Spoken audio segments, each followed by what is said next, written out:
Remembering, history had been made in and by the Western region.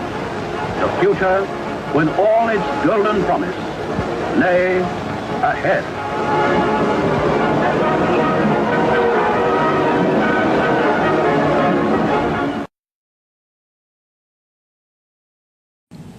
Chief Awolowo played a very important role in the various political processes which brought Nigeria to independence.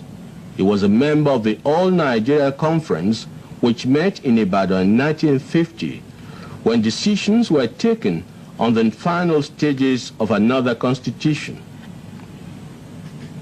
Chief Awolowo attended the constitutional conferences for the review of Nigeria's constitution in 1953, 1954, 1957, and 1958.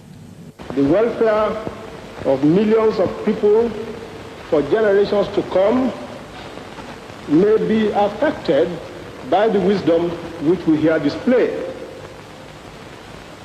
If Nigerian leaders and our British partners are to prove themselves worthy of their trust, now is the time for us solemnly and truly to dedicate ourselves to seeking the greatest good of the greatest number of our people in Nigeria.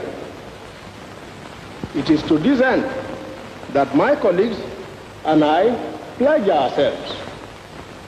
The first main task of the conference is to resolve those problems which defied solutions in 1957 and to evolve for Nigeria a constitution of which both the British and the Nigerian peoples can be proud.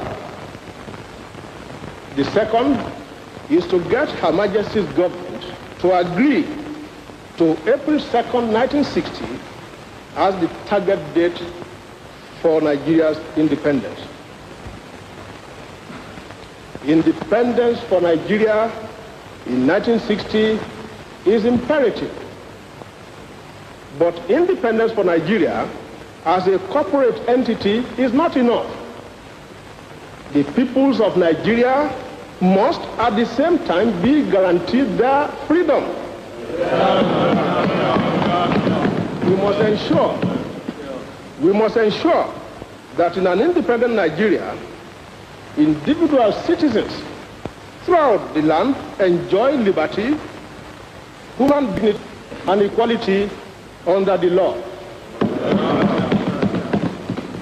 There must be one Nigeria with one constitution and one law for all. Let us therefore, Mr. Chairman, sir, close our ears to the counsel of despair, which says that we cannot here at this conference agree on a constitution.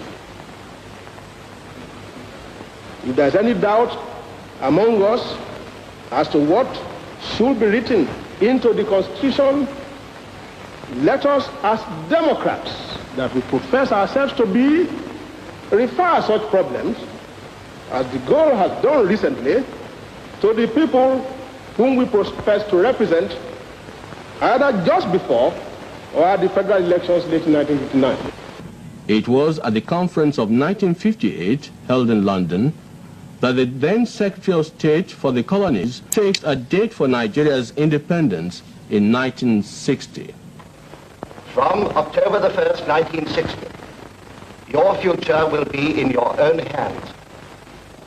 From the bottom of my heart, I congratulate our entire people of Nigeria and the people of Britain for this happy culmination of a political adventure which began in Nigeria less than 100 years ago. In the years that lie ahead, those of us who have the good fortune to lead our people will need statesmanship of a high order and God's guidance in managing the affairs of our country for the benefit of every Nigerian citizen.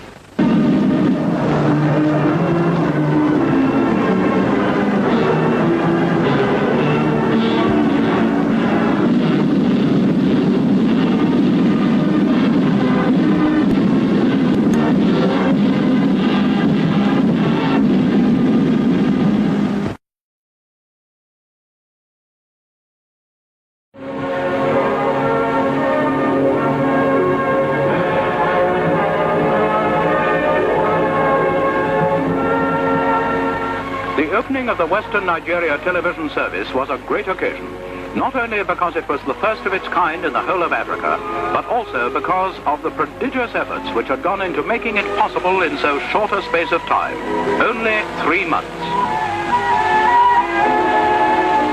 It was a proud moment for Mr. Ikoli and the other directors of Western Nigeria Radio Vision when they arrived at Western Hall with many other distinguished people.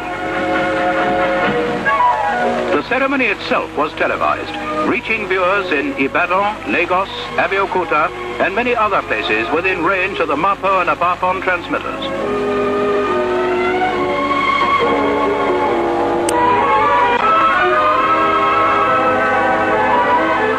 Among the guests on this occasion was His Excellency the Governor of Western Nigeria, Sir John Rankin. Television will bring many benefits to the region.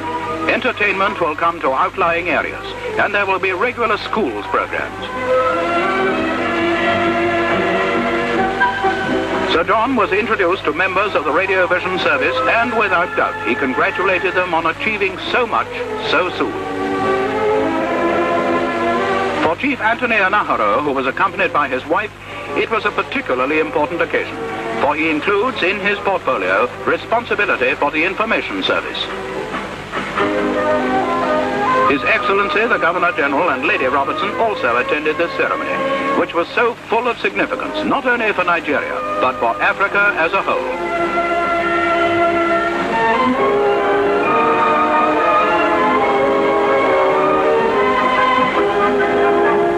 To open the news came the Premier, Chief Obafemi Awolowo. His wife was with him. The region which he leads had pioneered public television. It was a moment of pride and congratulations as he met the distinguished guests and the people who will direct the service which can do so much to spread news, education and amusement throughout the territory and beyond.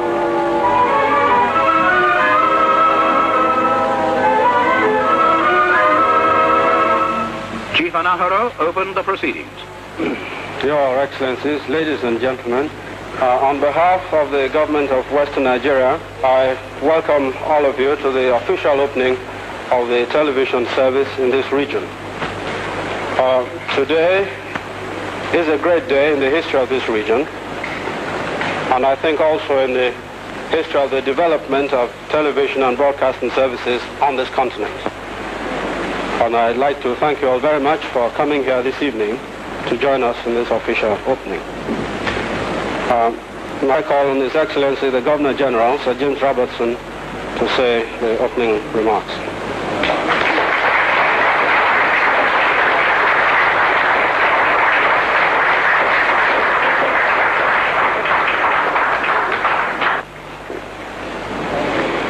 Your Excellency, Honourable Premier, Honourable Ministers, Chairman and members of the Television Corporation, ladies and gentlemen. It is a great pleasure to me to be present here this evening at the inaugural ceremony of the Western Region's television service. And I very much appreciate the invitation which the Chairman and Board of Directors of the Western Region of Nigeria's Radio Vision Service have sent me. And I should like to congratulate both the government of the Western Region and the Overseas Rediffusion Company on the enterprise and determination which they have shown in preparing for this ceremony and for the opening of the television service in such record time.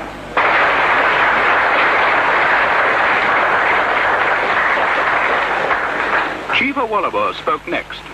Your Excellencies, Your Highnesses, ladies and gentlemen,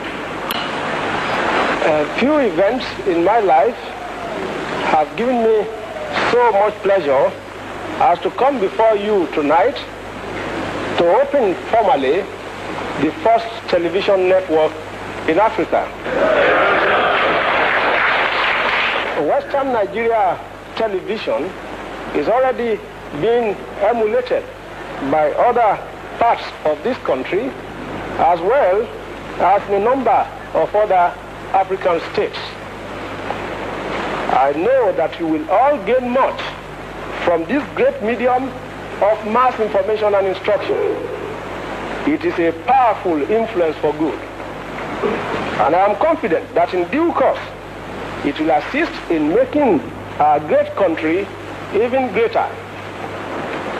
Very soon, we and our partners will introduce commercial radio to Nigeria. And we have made careful plans that this medium too will be used for your benefit.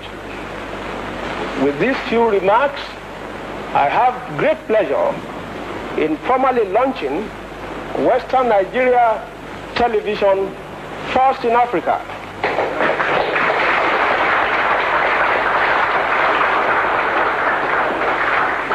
I ask you all to rejoice with my colleagues and me on this memorable occasion, and to grasp with both hands the full advantages which this modern miracle offers.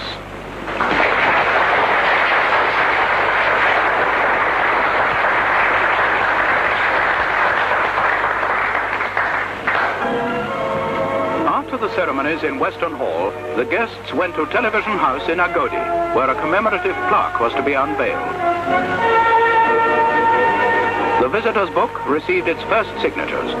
A £250,000 building had been erected in less than 4 months. A tribute, said the station manager, to the enthusiasm of the 300 Nigerians engaged in the work.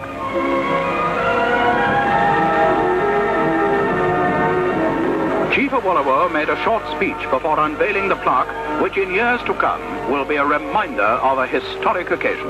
A great new service had been inaugurated, an achievement summed up in the station's proud call sign, WNTV, first in Africa.